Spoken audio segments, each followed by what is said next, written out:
All right, class. Today we're going to learn about how soils like sand and clay are formed. You probably know that soil is what plants grow in, but do you know how it's made? Soils form through two important processes: weathering of rocks and decomposition of plant and animal remains. Let's explore how these processes work together to create the soil we see around us.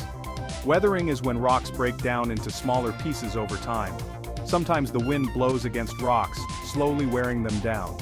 Other times water can flow over rocks, breaking them apart little by little. Over many years, this breaking down of rocks turns them into tiny particles, which become part of the soil.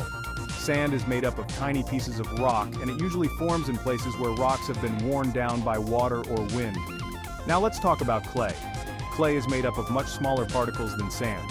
Unlike sandy soil, clay holds water really well, and it feels smooth and sticky when it's wet. The second process that helps create soil is decomposition. Decomposition happens when plants and animals die and break down into smaller parts.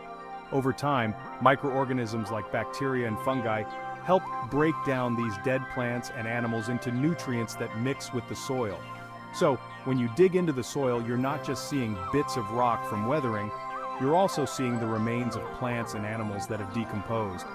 In summary, soil is formed by two key processes: weathering, where rocks break down into smaller particles like sand and clay, and decomposition, where plant and animal remains turn into nutrients that enrich the soil. These processes work together to create the soil that supports life on Earth.